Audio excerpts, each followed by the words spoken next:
opening up. Here we go. Woohoo! Ready to roll. Bring everybody in. Few people were jumping in early. Can't wait to see everybody. I know. It's like, Oh, good this morning. is exciting. Good morning. Hey, What a Rebecca. fabulous way. Hey, Rebecca. Roseanne. Hi. I still have my Christmas background. This is my first Zoom. So it's the holidays. Well, there you go. We'll keep it going. Might as well keep that cheer going, right? I like it. Oh, I hope everybody had a wonderful holiday season. So good to see everybody back here. Didn't forget us. Hi, Jeremiah. How you doing? I am great. So good to see everybody. Yeah, feels good, right? Ready to kick off our 2023. We've got Brenna, who's got her name in there backwards again. I can fix that for you if you like. Okay. All right. So let me go ahead and rename that. Really, I don't know why it does that. It's weird. No problem, as long as I can fix it, right? Exactly. So yeah, Roseanne, hi, Dennis. Oh, I hope everybody had a great time. Did anybody get out to fly and do some amazing? Carolyn, hey, hi. I'm going to see you here pretty soon, aren't they, over there? Him. Yes. He's wide awake and has coffee this morning already. Good call. Anybody got any great drone stories to share while we let a few more people in here? Oh, I had a real exciting event on the UCSD campus the day after Christmas on the 26th. It was pretty exciting, not so much because of the campus of the location, but because of the tremendous amount of logistics to fly in Miramar's Bravo over a helipad of a hospital. So, yeah, there were a couple hoops to jump through, but it was real good. It's actually the project. I don't know if you can see it up on the monitor behind me, but it's actually that project we finished up. So pretty happy. Wow. Talk about logistics. Oh, yeah. Yeah. And how long was that in the planning? Oh my. So about 3 months, and I think one of the an entire month was due to the fact that the UCSD campus insisted that I could use Lance to get airspace. They said, "Oh, just use Lance." And no, Miramar military base is not a Lance approved airport. So it doesn't happen that way. But they kind of insisted. They said, "Oh no, just use Lance." And I finally, just went ahead and got my operational waiver. So yeah. Oh, all the hoops to jump through. Yeah, especially when the client knows more. And don't they always? Don't they always? Right. So classic, right? Awesome. All right. Well, I just want to share one thing into our chat really quick, so if you're not familiar with it, there's something really big going on this week, right? Women in Drones is heading to Las Vegas. We have the Women to Watch, the Global Awards. And so what I'm actually going to put into our chat there, and let one more person in, is the summit. It's actually up onto the website for Women in Drones. I encourage you to check it out. There's so many great speakers. There's live presentations. Then obviously we have the award ceremony on Friday, a reception following that. And then there's fireside chats and some panels and such that are going to be on Saturday. So there's 3 days of exciting stuff going on. I encourage you to check it out. Check out some of those speakers that are actually going to be there. That is awesome. So with that, we do have our wonderful spotlight speaker here today. I'm super excited. And make sure that last doorbell is getting in here. We want to make sure we let everybody in. So today we have Tonie Smith, which I think that might be why everybody's here today, right? Everybody's starting the year off right with Coffee That's Connection. That's the way to start the year. networking. Right. But Tawny, you're phenomenal. And I'm super excited to have you here today. Excited to have you be sharing. So I am going to turn it over to you and I will make you spotlight for everyone. All right. You. Welcome. Kicking off Thank our 2023. I know. Good morning, everybody. It's like, hey, we're raising the roof, pun intended, and starting off 2023. So I'm excited that we are here. It's going to be a whirlwind presentation. Let me go ahead and share my screen. We do have a PowerPoint we're going to go through today, but the topic is using drones for roofs, which seems like a pretty basic, pretty common thing, but hopefully the information I shared today is going to give you some insight, not just on the roof itself and using a drone, but also some ideas on how to really look into specific solutions for specific industries and just some of the tips that I've picked up along the way. So Desi told me to be creative with the topic for today. So the whole sagging, rusty, or wrecked, I don't know what I was thinking or what time it was when I came up with that, but it's about the roofs, I promise. So why roofs? Well, before my drone career, I was in real estate. I was in real estate for years and years in different aspects of real estate, including property management. So, if any of you have heard my other interviews or information or bio, I was studying to pass my home inspector exam when I came across a chapter and a lesson on roofs. And it was funny because I actually found my book. And in the book, where it's going through the roofing analysis and it's talking about, or as an alternative, use a drone for instead of carrying around a ladder in your car. I have it circled with like a question mark and these stars.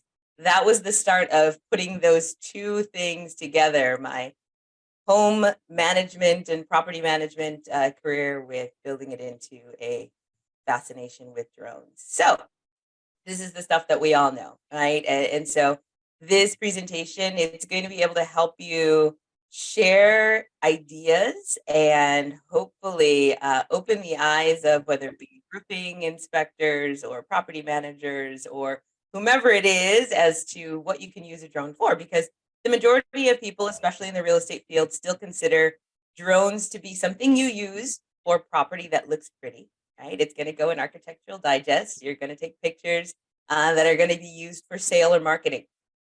But there's so many other things that can be done, right? So as we all know, it really is a tool. And each and every one of these potential clients can be introduced to drones as a solution to a specific problem. But in order for that to work, you first have to understand their problems, right? So thinking about what it is that we are being hired or asked to do. Are we measuring, documenting, inspecting, reporting on something? Are they going to use something for marketing? Is it quality control that's going to require multiple visits and a comparison of information? Is this for safety? Are they really trying to replace the gathering of information that before was, using methods that were going to be dangerous? Or is this just a specific project that they have? Once we understand that, right, we can get down into the specifics. And in this case, we're going to talk about property management. Now, something that people don't realize about property managers a lot of times is that they are real estate professionals. So in the real estate field, there are a lot of steps involved in the marketing of sale and purchase of a property. However, once a property is purchased for an investment purpose, it's the responsibility of those property managers to care for the overall integrity and habitability and maintenance of a property. Generally speaking, most property management companies, if they're doing their job, are doing periodic inspections and they're checking toilets and they're checking for leaks and they're making sure it's painted and the flooring is good. However, one of the things that they're missing an opportunity to do is to make sure that they're also documenting the exterior of the property, including one of the largest maintenance investments for a home, and that's the roof. Right? So opening their eyes to the fact that it's much better to document the deterioration of the roof and give a homeowner a heads up so that they can plan to save and finance a $15,000, $20,000, $30,000 maintenance repair instead of springing it on them at the last minute when there's a leak, you see that light bulb going off. So that's what we're going to talk about today. What kind of knowledge do you need to have in order to be able to properly explain this solution and market this in the field of property management? First of all, it's understanding that what you're getting for them is not just pictures. It really is actionable data.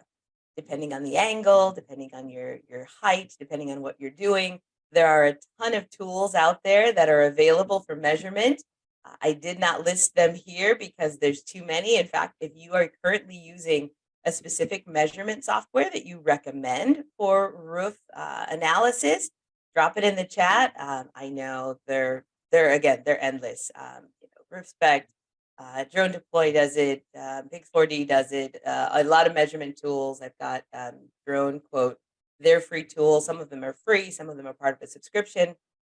Learning how to upload your imagery and use those images along with those tools is really going to make you an asset, even to roofing and solar installation companies themselves. The smaller your local companies that may be doing great business in your local market, they may not have the personnel or the time to want to send an estimator out every single time they get a call to follow up on a roofing estimate. Why not become that replacement for their estimator, right? You use a drone, you've got the right software. If you know the measurements that they want and you know how to present that information to them, it could be a big, big asset to them. So you also can use this kind of like you do with construction progress, right? A before and after.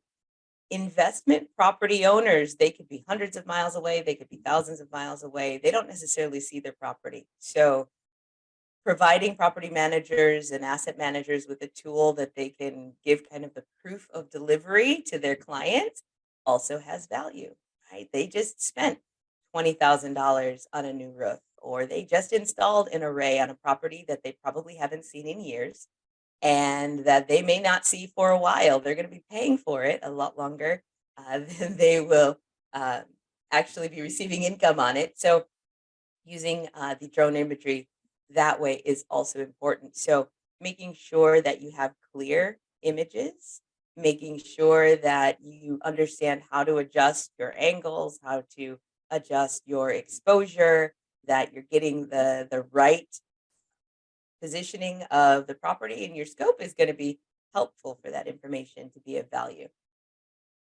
Is it necessary to go in and study home inspection in order to be effective in selling your services as a roof surveyor or inspector? No. But it is good to be familiar with the fact that there's a lot out there. There's so much to roofs. There are different slopes. There's different rises and runs and different styles of roof configurations. So if you're going to work in the industry, it wouldn't be a bad idea. Go ahead and take one of the roofing courses that you can find online. Look, the Home Inspectors Association has a lot of free content out there. You can go on YouTube if you're not looking to pay for a course. A lot of the schools also have courses that will introduce you to some of this technology or some terminology, sorry, because it can get really complicated, right? How many of you that are not in construction could tell the difference between an eave or drip edge or the fascia of a roof? Most of us could not do that, right, without sitting down and going through one of these courses, or at least understanding all that's involved. The helpful thing about understanding the major components of a roof means that when you have your drone in the air and you are doing a visual inspection of that surface, you're able to see things that your homeowner or your client also needs to see that they can't see from the ground. And that's the advantage. Understanding how these facets work together to make this an impermeable surface is going to be helpful because, again, you can spot problems ahead of time. So what are we looking for? Here's an example of what we're looking for. This is a lovely roof that, believe it or not, had not been fully replaced in 40 years. There are those houses out there. Average asphalt shingles last, right, maybe 15, 20 years, depending on the quality of the installation. This one had gone for 40. it's going to be important to always have just an overall shot of the property as a reference. Not because you can see all of the detail, but because if you're creating a report or going to be responsible for any kind of call out, you want to at least have a complete image that you're going to be able to identify different sectors of the roof so that the person knows what you're describing and exactly where that location is at. Now, a couple of things that I pointed out on here that are good to get in the shot. You'll notice it's not absolutely tight in on the roof. A couple of reasons. Over here, it's very difficult to see. You may not be able to see it. This arrow is pointing to a tape measure. Companies that are looking to provide estimates are going to want to have some kind of scaling reference, whether it's a tape measure, an actual scaling tool, something that you're laying down on the ground as an absolute reference that then when they upload these images and maps into their system, they know that, okay, if this is 20 feet here, they can use that as a point of reference to determine the exact size and calculate the surface area of the roof. Surface area is going to be used then for them to determine how much material they're going to need in order to complete that job. So that's one of the items that you'll want to make sure you leave room for in your images. The other thing that we can see here, we've got lifting shingles, right? That's something that we can see from the air that you can't see from the ground. We can also see this, all of that nice messy goop around this vent. That's going to be one of those things that, again, we're not diagnosing what's happening with the roof. We are just looking for obvious signs or indications of any type of potential failure in the roof. Where do roofs tend to fail? Wherever there is a change in the slope, right? Change in the slope, wherever there's a valley, which is, the connection. This one doesn't have any valleys in it, but where you've got 2 points of the roof coming together to form a low point. Wherever you have a protrusion, right, which is something that's sticking up out of the roof. Wherever you have something that's attached, like we've got a satellite dish down here. Around a chimney, right? Something that's going to be coming up and interrupting that flat surface, right? Kind of like when you're flying, anything other than flat and level flight potentially could cause an issue. Same thing with a roof surface. Wherever there is any kind of a fastener or a connection, in this case, this property has a very old air conditioning unit sitting on top of it. Making sure that you capture different angles of all of those items is going to be very, very important. One of the other things that I do tend to like to get, the reason we're pointing to this other property next door is going to be because having a comparison of the roofing materials being used in the area is also helpful just for reference, right? So understanding that, they're also using asphalt shingles, it's in accordance with what they have on this property. Again, it's information. So why do the angles matter? Because it's not just what's there, it's what's going on around each and every one of the installations that's on that roof. When you change an angle from the air, as you can notice, this was a really, really bright and sunny day in Riverside, California. So as you change those angles, making sure that the details are visible. And it's difficult to see here, but you really can get a good picture of how much repair work that they had tried to do, where you have fasteners that are actually coming out and possibly leaving a hole in the roof. The different angles also allow us to see in this bottom right corner when shingles start to lift. When they start to lift, they start to cast a shadow underneath the edge of that roof covering, something that you're not going to see if you're looking at it from the top down. It would have to be really bad to see a shadow from the top down, but having an angle, looking at the roof covering from the bottom and angling your gimbal up or to the side so that you can see inconsistencies in the shadowing is also going to be helpful information for your property owner. And then getting some close-ups. Tonie, not to interrupt, but we did have a question into our chat. Okay. And you had mentioned that you did want to address them as they came in. And Absolutely. So this might be a good time to address what Carolyn had asked. What's your experience and response from condominium properties in terms of exterior inspections versus with the drone?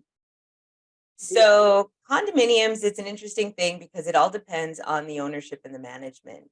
For the most part, HOAs are classically difficult to work with, no matter who you are or what it is that you're trying to do. And if you want to get an idea, Flow from what is it, Progressive? There's a commercial on YouTube called, the Progressive and the HOA.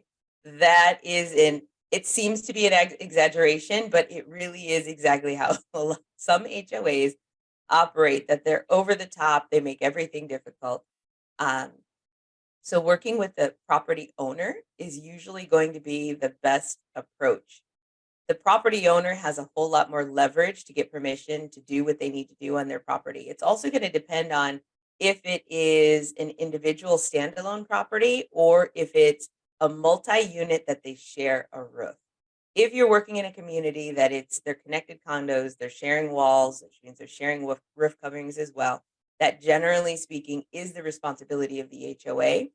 So even if the leak is happening for one specific owner, you probably would still have to work with the HOA in order to provide any services unless the homeowner is going to pay for it directly, because they have the funds and they have to get the permissions and they've got the boards to work through anything for HOA communities. Awesome, great.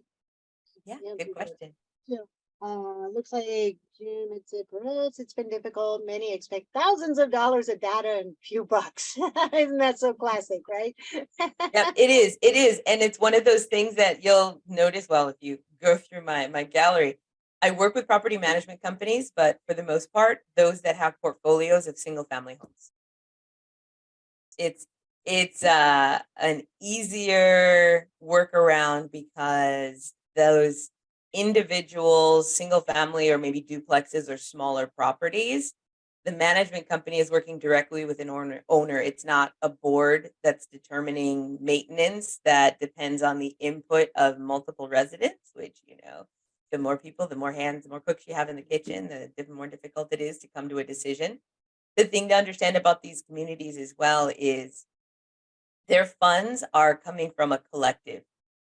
So they vote on at the beginning of the year what they're going to spend the money on, and they never calculate it very accurately. So there are always more problems than they have money for. And so typically they are going to be wanting to skimp and scrape and do the bare minimum when it comes to investing in what they consider to be an unnecessary service, which is the reason why a lot of HOAs to this day still have their board members that live in the community walking through, and I always say with a flip phone, like taking pictures of people's garage doors and garbage cans outside, because it doesn't cost them any money and it gives somewhat nosy neighbors something to do to entertain themselves and feel like they have a purpose. So you have to just pick the right company.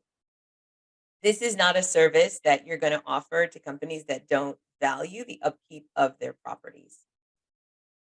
A property management company or even a homeowner or an investment owner that allows their property to just run down until it's falling apart, that's not who you're going to work with.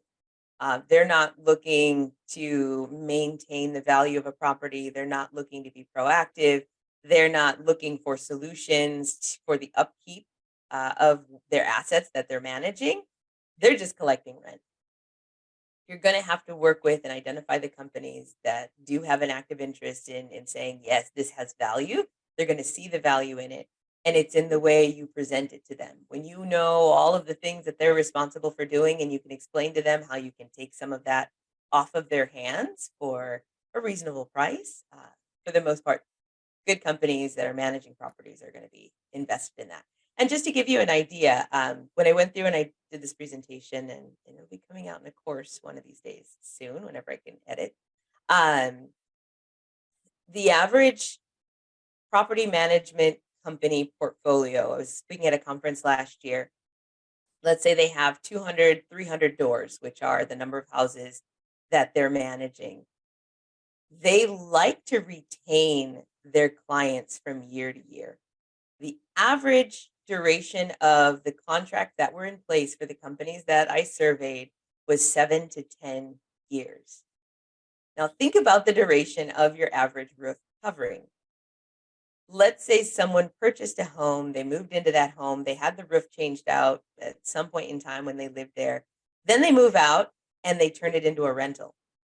If that rental is in the hands of a management company for 7 to 10 additional years, chances are the roof is failing during that time. It's not something that most management companies have a process in place for right now to identify ahead of time. They're waiting for the person that's living inside of the property to notice stains on the ceiling and say, hey, the roof is leaking. Then they send someone out and it's an immediate, oh my God, your roof has absolutely failed. And yes, it's catastrophic failure. You've got to get this changed. It's a major, major investment. So it's a pain point for those that are responsible for going to the owner and saying, oh, I'm really sorry. I know we've been taking care of this property for you for 7 years, but I need $15,000 next week because the roof is leaking. And if we don't get it fixed, it's not going to be habitable. That's not a fun conversation for them to have. So helping them work ahead, that they don't have to hire and look for roofing contractors or installers or somebody to go out and inspect, that all they have to do is hire you. You can provide them with imagery that they can then give to their homeowners, so it kind of mentally prepares them and get them thinking about the possibility of making a major investment or deciding what they're going to do with the property before the roof actually fails. That's what should have been done with this property way, way back in the day. You can see various attempts here to stop water intrusion from happening. But at some point in time, the roof just needs to be replaced. The other thing that I'm not sure you can see kind of white lines here along the roof ridge. That cracking or granular erosion is essentially the little pieces, right, of asphalt and all of that protective material that's attached to these asphalt panels. It's worn off. You can identify that not only by patches, this is really bad, but also if you're ever using your drone and you're hovering over and you see and you look inside the gutters and it looks like the gutters have turned into a sandbox, that's also important information for that property owner to have, because that's telling you that as wind, as rain, as leaves fall on the roof, it's not only, falling off of the roof itself, but also the actual roof material is slowly, slowly wearing itself away, and it starts to collect in the gutters and around the outside of the property. Something as well that most people are not going to notice unless they're, inspecting around the base of a property or have access to the gutter system. So same roof, this is the same roof. This is one of those other things that you'll want to be able to capture, what we call ridge shot. And we were talking about the slope, and the angles and the rise of a roof, making sure that you're able to square your drone up and take a picture head on of the roof ridge is also going to be important for any installers to determine the pitch of the roof. They need to know the pitch of the roof so that, again, they understand the type of materials and the type of installation that's going to go into it. And the one thing that these pictures also help us do is to determine on an asphalt covered roof, how many layers of roofing material are already there. Most states will allow 2. Really should just replace the roof once it starts to fail, because adding a secondary layer of roofing materials is never a really good use of your time and investment, and it usually costs more to take it off. So taking a picture like this, it allowed the estimate to be almost $2,000 more accurate, because I could clearly see when I zoom into this picture that they've already got 2 layers of shingles on there. So this was going to have to be a double tear off instead of a single. Again, leaves the surprises out for the installers. And then here's one thing that's really important to remember as you are talking about marketing these services. Home inspectors in several states are required to be trained and licensed, and in some states they're even required to have continuing education credits registered with the state in order to offer their services as traditional home inspectors. What do home inspectors do? They're the people that go out if you're going to sell or purchase a property, and they take a look at everything and they make a general summation of the conditions at a property and try to identify anything that could be potentially in need of immediate attention or that could devalue the property if not attended to. That's not what the majority of us as drone operators are going to do. I found it to be a kind of an exception, the fact that I'm trained as a home inspector, but most drone pilots are not. So can you still use the word inspection when you are talking about what you're doing for a roof? Can you use the word survey? Can you say that you're putting together a condition report? It really all depends. The first thing you're going to want to do is make sure you understand what the requirements are in the state where you live for home inspection. You can do that by going on InterNACHI's website. You can search the state regulations. You can go to AHIT is one of the schools, and they have a page. You click on your state and they tell you exactly what the requirements are to be a home inspector. One of the things to keep in mind, generally speaking, when you're at a property looking at a roof with a drone, you are not doing a full-on roof inspection. A complete roof inspection also requires you to go inside of the property, inside of the attic, where you're able to truly identify the components of the roof and see any indications of failure, modification, or improper construction. You're not doing that with your drone. So you have to make sure that you set clear expectations for the client so that they understand exactly the type of information that they're going to get from your trip to the property.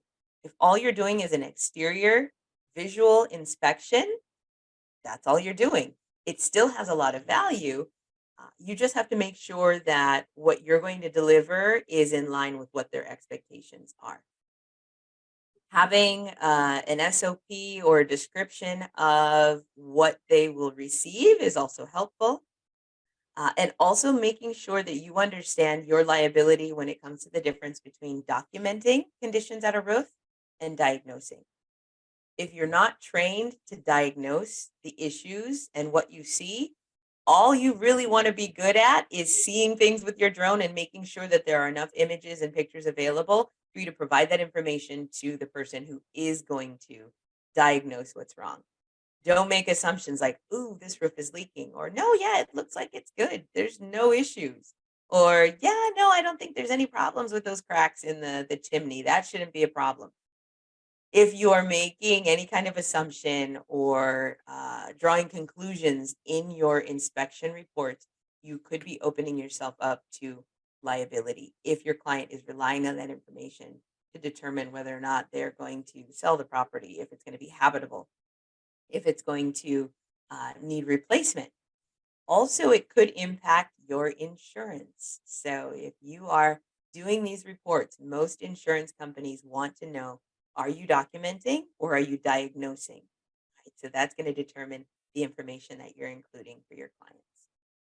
And then what do they want you to warranty? If all you're guaranteeing is that you're going to get good angles, the images are going to be clear, you're going to have close-ups, you're going to show them every one of the vents, and they're going to be able to count how many protrusions there are and how many attachments, and they're going to see if the property has gutters or not.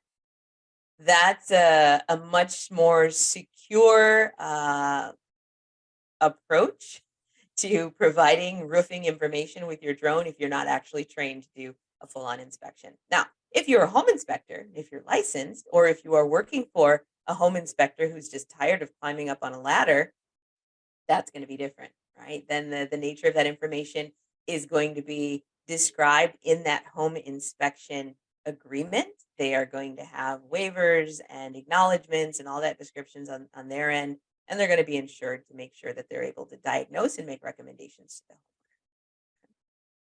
So that's a good reference to have.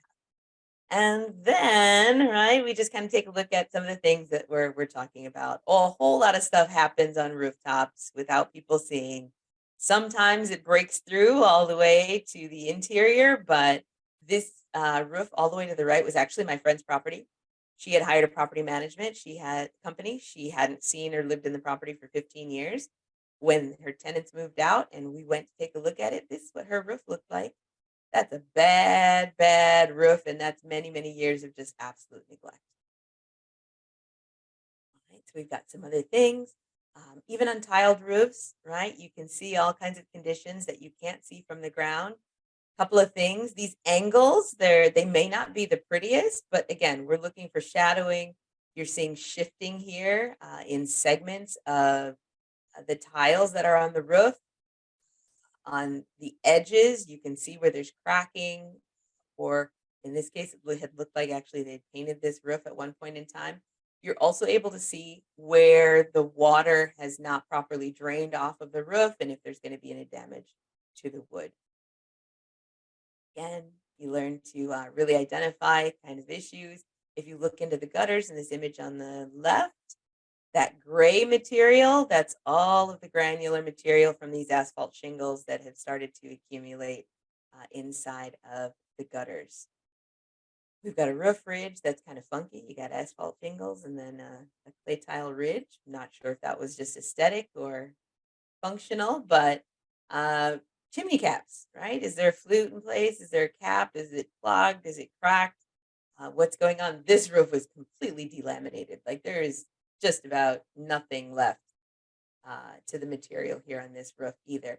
You've got overhang from trees. That's also something that's good to show homeowners because anything that's in contact with that roof surface is going to be causing damage. So I spy with my little eye in the sky. What do you see? Make a list of the things that you want to look for until you get comfortable just looking at the roof and saying, okay, these are issues. There's all kinds of issues that can be identified. And again, you're not defining what those issues are. You want to be able to see them, make sure you get good images of them, that it's documented. They can identify what the issue is, what it looks like, which area of the roof it's on, and then they can take care of any kind of corrections, replacements, or issues there. All right. So as a summary, this is our good summary question, right? This, what we see on this roof, it's an example of what? Let's take a guess there of what our correct answer is. Is it a previous repair, failed roof cover, evidence of a leak, or is this just something we should get a really good picture of? And the answer is this is just something we should get a really good picture of. Unless you are trained and expected to diagnose your issues, we can assume, we can definitely make assumptions that there's some leaking going on here. But again, that's not our job. We're the drone pilots. We're collecting information. We're providing valuable data for other people to be able to make decisions. So you add that knowledge and understanding and vocabulary related to the industry to everything else that you do, and you're able to provide different solutions, which is why I've partnered with different companies and we're working on kind of moving that product as a solution into the industry. But here's a bonus question because I get comments about this a lot. I am not using during the day for visual inspections. I'm not using thermal imagery for the roof surveys or these roofing inspections. I'd like to know, what do you guys think? Do you see more damage if you use a thermal sensor on your drone? And I Go ahead asked and put that. that answer right in there. Alicia actually said all three to the last question that you had in there. And while they're thinking about this, ding, ding, ding, right? We do have a couple questions that popped up. So let's go ahead and take those while we are waiting. When it comes to true digital twin, is the term used only when an RTK setup is used? And I don't know if that actually pertains so much to the roof inspection, but I know we have plenty of subject matter experts here that would probably chime in and be, there's Jim. He's even nodding his head here. And so it's just a question that Sheila had. And so we want to make sure that we address that. Before I move on, does anybody want to throw in their answer right there? Tonie, do you have Yeah, so digital twins, again, I think a lot of this terminology, it's used in our industry and we may be familiar with how we use it. I think you want to understand what your client is asking for. Are they looking for a 3D model? Are they looking to be able to have something that has relative accuracy, or are they looking for something with absolute accuracy tied to the ground? Are both of those digital twins? I guess I'm not the expert on that. I would say a digital twin is a digital twin. It's exactly that, right? And Jim, I see hand signals there for Jim. But it really is in how you're using it, and it's describing what it is that you're doing. I don't think there's a specific definition of that as a product linked to a specific type of sensor. I think it's the results. That makes sense. Right. I think you hit the nail on the head when you're saying, is it absolute or is it relative accuracy Mhm. that they're looking for on that one? And so Carolyn also has another one. What has been your most challenging roof inspection scenario? My most challenging roof inspection. This was one of the first that I did when I partnered with a company. It's called Drone Quote. I'll have the information on there, and they provide solar and roofing estimates only with the use of a drone. And they sent me out one of my very first properties that I went out with them. It was on a hill, think that if you're familiar with San Diego, you think, you're going up into, what is this? I forget even what it's called, but lots of trees, old neighborhood. I get to the property. The property is literally sitting like on this little pinnacle plateau, but it's surrounded by these 200-year-old trees. The property itself is almost like an octagon or a hexagon, sorry. It had like 5 sides with a courtyard in the middle. So I had roofing at all different angles and ridges surrounded by these ginormous trees that were all encroaching. The driveway was steep, so I actually had to take off from the street below where the entrance of the property was, fly vertically up, probably about 150 feet to fly in, and then drop down into the property. I'd fly up, walk myself up so that I could see my drone, drop down into the middle of the property, and then fly it from there. It was extremely challenging, and I thought, are you kidding me? This is a test of my skills and nerve and practice, and it took me a while, but I learned a lot about how to adjust my shot order and scope to get what I needed, because what I didn't want to do is have to go back. So understanding that what they're looking for is the information to get the measurements, have enough faces, the right angles, get the ridge shots, clearly see if there's any sagging, if there's any shifting, and then what's encroaching. It was a challenge. Awesome.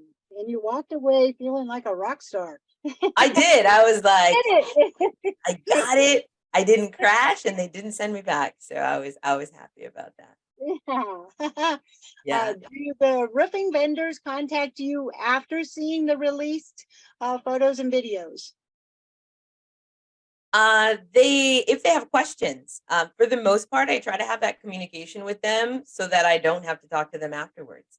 I try to understand what their estimate requirements are, and then I just use that as my checklist when I'm out at the property. If I get everything that they need, I don't hear from them again. If I hear from them, is when I worry. I'm like, oh no, I missed something, right? I missed something. Or sometimes they'll have a question like, hey, did you happen to see this when you were at the property? Or did you notice this? Because maybe it's not clear. But by making sure that, sometimes I'll use a filter on a really sunny day, an asphalt roof, there's a lot of reflection. If I'm looking at those images on site and I can't even really tell what the condition is, they're not going to be able to tell either. So I try to make those adjustments while I'm there so that I don't have to talk to them afterwards. Are you using manual camera settings? Yes. On all of them? Yeah, you can start with auto. If you start with auto settings, I do that, but at least adjust the exposure. And for the most part, they're still images, not video. So there isn't maybe a whole lot that's required. I do use ND filters from time to time, depending on the roof. They don't have to be pretty. They just have to be clear.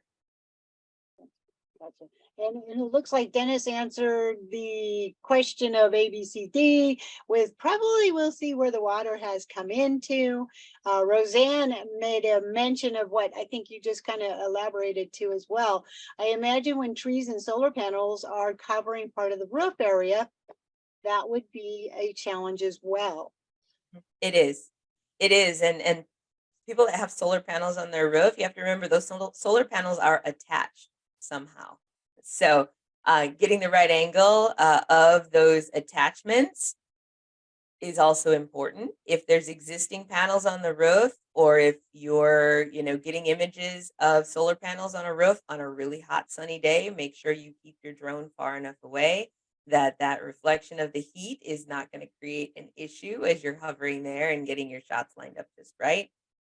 Because, those are different factors that you have to take into consideration. Awesome. So And one of the things that I always say, go ahead. Did you have something else you want to share? no, I was just going to say, I popped this question up here about the thermal because a lot of times when you're talking to people or people have issues with their roofs, they're going to assume that you need a thermal camera because they have the concept that thermal cameras see damage. Thermal cameras do not see damage. They don't work like they work on TV. Infrared and thermal can't like see inside of a building and tell you what's going on. That's the concept that a lot of people will have. So if you're working for homeowners or even management companies, I had a client not too long ago say, hey, yeah, well, we got a thermal camera, just use that and you can see if it's damaged. I was like, that's not quite how it works. You can see variations in the thermal signature of the material, which one consistent material with exposure to consistent temperatures and sun should all show the same color, but you can see indications of potential variations that might indicate damage, but just being able to explain that to people is important. But again, YouTube is a savior. Take a roofing course, and a lot of them are very good at enunciating that information. And that's all I got. Were there any other questions? I thank you for Desi for helping out with the chat. Hey, I think we're on it. I think Jim had mentioned he was going to post it into the public one saying thermal sees leaks, right? Right. So, And it doesn't see the leak itself. What it sees is where the moisture has penetrated that surface, and that moisture is going to throw off a different heat signature than that same surface when it's dry. So it does allow you to see where it's leaking, right? But the leak itself, like if it's just a summer day and it hasn't rained for 20 weeks and you're inspecting that in the middle of the day, probably aren't going to see a difference. And so not seeing indications of leaks with a thermal camera on a roof does not necessarily mean that that roof is not leaking. That's just the important identifies differences. differences. Correct. So one of the questions that I would like to see if you could elaborate on is, obviously you're a subject matter expert on doing the roof inspections. And so once somebody has actually gone through and done some of that preliminary training that you're discussing, what would be some next steps for them to be able to start going out and finding clients? I know I'm a big person as far as doing training and saying know the language. So I love that training ahead of time where you're already talking their language. But how do they go out and find that client now that they've got that knowledge? Well, you're right that knowing the language is the first step. You have to know what you're looking at, right? Just taking a general picture and hoping that the person on the other end is going to be able to get from it what they need, it's not very effective. Once you understand all that goes into something like roofing, you're also going to become more familiar with roofing providers. Everybody's house has a roof of some kind, right? So knowing who needs your assistance, what they're doing at what point in the lifetime of the roof could a person benefit from having imagery. That's how you go about identifying your potential clients. And for me, time is an issue, right? I don't have time to go knocking on doors, individual houses.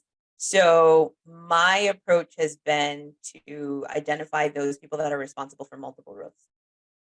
If I find one person or one company that understands the value of my services and needs my services, and they're responsible for 300 rooftops, 400 rooftops, they are going to then use me as a resource.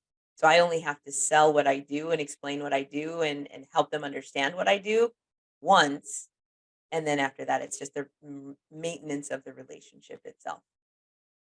Wow, that's a fantastic tip in all fields, right? Exactly. Yeah, so the one, not the 300. The one, not the 300, exactly. Which is why I'm working with Drone Co. And again, it's no perfect partnership, but it's worked out really well because it's something that no one was doing in the property management field yet. So we teamed up for the Property Management Growth Conference last year in San Diego and presented to realtors that represented 30,000 doors nationwide. I'm here in San Diego, I'm local, but Drone Co's nationwide. So if I can help in other markets to capture that same corner with the property management field, and then they're using local drone pilots, local roofers, local solar installers, to deliver those services, it's it's well worth the investment of my time, right, in working with that solution. So you can check out that option. And there's a lot of other companies. There are other, regional roofing companies and solar companies that I encourage, reach out to them. They all will want to know the same thing. Do you have your own software for your measurements? What can you do? So knowing what it is that you can do and understanding where those tools are and what they need is going to help you to find what you need, get those pieces, put it together, and then present to them your services at a price that's going to work for both of you. Awesome. Awesome. So really quick, before we wrap up, because I know we are kind of running up onto the top of the hour here.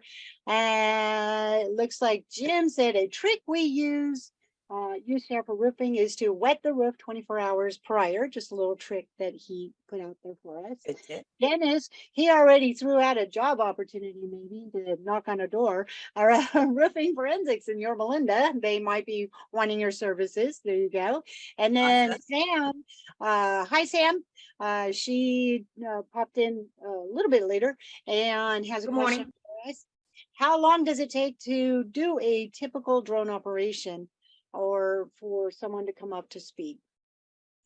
I guess it's not a matter of time. It really is a matter of your practice. Like, what is it that you're doing? Understanding that for most of these manual shots for roofing, I'm very close to the property because I'm trying to get the right resolution and the right angle. You're maneuvering sometimes even between properties to get a ridge shot. I have to be comfortable with my equipment. I have to understand what my sensors are going to do. I can understand how close I can get or how far away I can be and still get the right shot. So what it takes is not necessarily the amount of time, it's the amount of specific, I guess, tactical practice. You got to know your drone. If you're only flying with automated features or you're just flying in open spaces, you're not mastering your manual orbits and you don't understand how to maneuver and make intentional changes in direction of your drone while you're fixing on a specific subject, you're going to have some challenges. If you are in the habit of watching your screen while you're flying and maneuvering, you also are going to run into some problems. And those problems are going to call houses because when you're that close to a structure, if you're not watching your drone, you don't have good spatial awareness, you're going to crash. So I'd say, go out, practice. If you're at 20, 25, 30 hours of good practice, you will be more comfortable in the field, but you've always got to be. All right, one last question in here. Roseanne just dropped one in there of what is your go-to drone?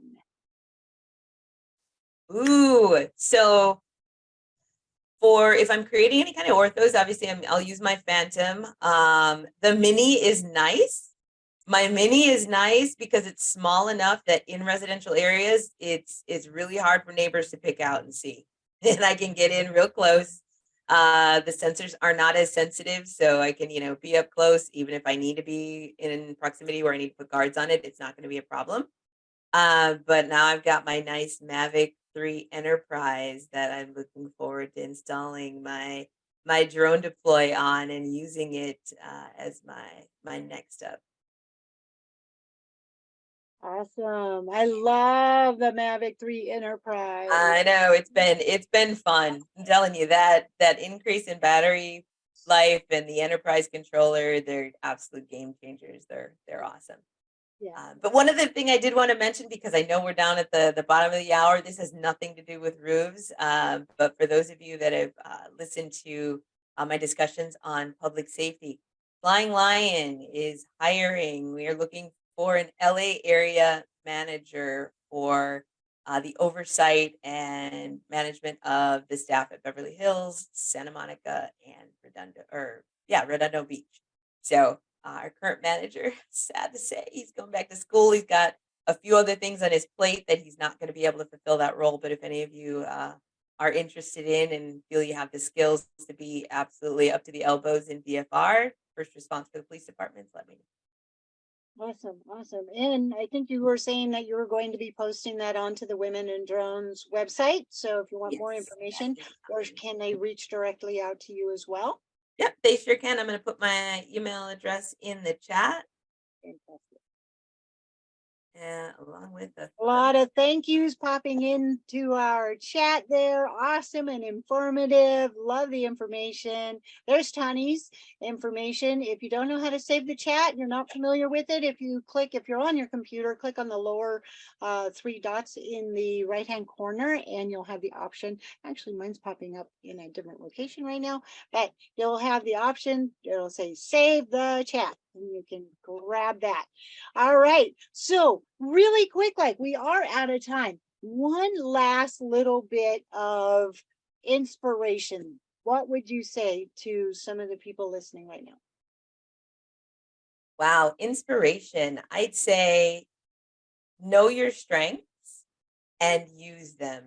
Whatever your strength is, I'm sure there's someone out there that is their weakness, and they would be happy to partner with you. So just, be confident and comfortable in your skills, and you'll find the right place to turn that into a business. Awesome. Awesome.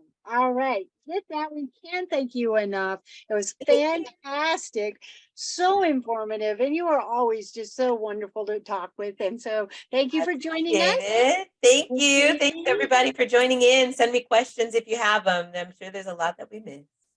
Awesome. Awesome. And we will see you next week. Next week, we are actually going to be doing a recap of CES. Right? So you definitely want to join us next week. Have a wonderful week. Hope you get out and fly and have a good time. Bye, everybody. That kind of wraps it up.